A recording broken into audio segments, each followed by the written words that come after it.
Phone কিনে যে এত ঝামেলায় পড়বো বুঝতেও পারিনি। হ্যালো এভরিওয়ান, কেমন আছো সবাই?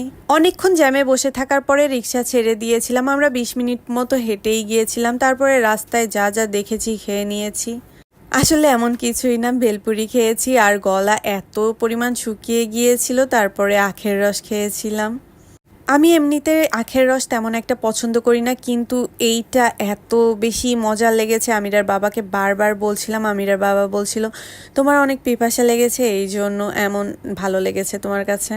আমি ফোন কিনতে চাচ্ছি 3 মাস 4 মাস যাবত, কিন্তু আমিরার বাবা বারবার বলছিল 15টা রিলিজ হোক, তারপরে 14-এর দাম কমে যাবে, তারপরে কেন। কিন্তু দাম তো কমলোই না, উল্টো দাম বেড়ে গেল। যাই হোক, আল্লাহ যা ভাগ্যে রেখেছে তা তো হবেই, তাই না?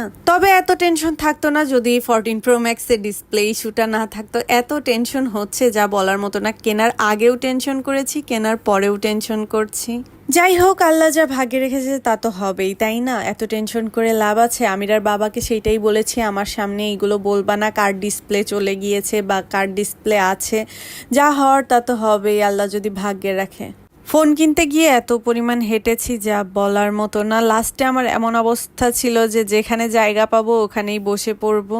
আমরা আগেই ভেবে গিয়েছিলাম যে সবগুলোই যাব, দেখব, যাদের কথাবার্তায় বিশ্বস্ততা পাবো তাদের কাছ থেকেই নিব। সবগুলোই ভিজিট করার পরে আমরা চিন্তা করলাম রিও ইন্টারন্যাশনাল থেকেই আমরা ফোন নিব।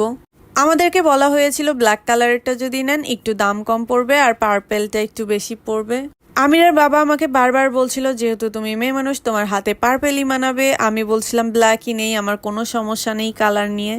তারপর আমাদের কথাবার্তা শেষ করে আমরা আবার সবটাই ঢুকি, যাওয়ার পরে বলি ব্ল্যাকটাই দেন। তারপরে বলে কে বলেছে আপনাদের কাছে যে এটার দাম কম হবে? আমি বললাম আপনারা সবাই তো বলেছেন। সবাই মিলে মিথ্যা কথা বললো। আমার জিনিসটা এত খারাপ লেগেছে যা বলার মতো না, আমার চোখ দিয়ে পানি এসে যাচ্ছিল। আমরা 2টা মানুষ ছিলাম, 2টা মানুষ কি শুনতে একসাথে ভুল করব যে তারা কম দাম বলেছে? আর একবার দুইবার না 3-4বার করে বলেছে ব্ল্যাকটা কম পড়বে, পার্পেলটা বেশি পড়বে। আমরা কি মিথ্যা কথা বলবো? যাই হোক, অনেক ঘোরাঘুরির পরে আমরা চলে গিয়েছিলাম সুমাসটেক বিডিতে। ভাইয়াটার কথাবার্তা অনেক ভালো লেগেছে। ফাইনালি ভাবলাম এখান থেকেই কিনি, কি আর করার, এত ঘুরতে ঘুরতে আমাদের পাও ব্যথা হয়ে গিয়েছিল। তো আমিরার বাবা বলছিল তুমি আনবক্স করো, একটা ভিডিও করি। আমিরার বাবাকে আমি বলছিলাম তুমি করো, কোনো সমস্যা নেই, তুমি করা আর আমার করা তো একই কথা। তো ও বলছিল না তোমার ফোন, তুমিই করো, কোনো সমস্যা নেই, ভিডিও করে দিচ্ছি আমি। সবাই কিন্তু অবশ্যই কমেন্ট করবা ব্ল্যাকটা কিনলে ভালো হতো নাকি পার্পেলটা নাকি গোল্ডেনটা, কার কোনটা পছন্দ বা পছন্দের কালার কোনটা। 10 দিনের মধ্যে যদি ডিসপ্লে জনিত কোনো সমস্যা হয় তাহলে ওনরা চেঞ্জ করে দিবে ফোন।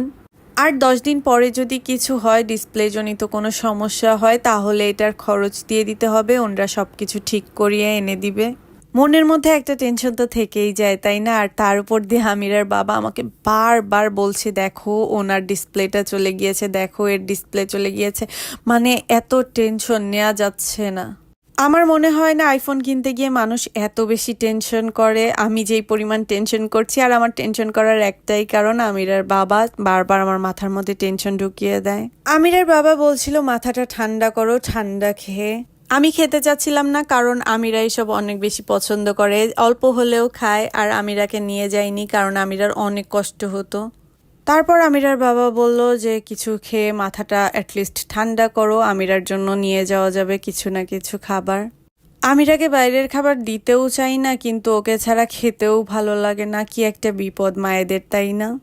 আর নিজেরাও বাইরের খাবার ছাড়তে পারি না। আমিরার বাবা বলছিল দেখো এখানে তোমার মুখ বসিয়ে দেওয়া হয়েছে। আমি ফাজলামি করছিলাম দাঁড়িয়ে দাঁড়িয়ে এটার পাশে।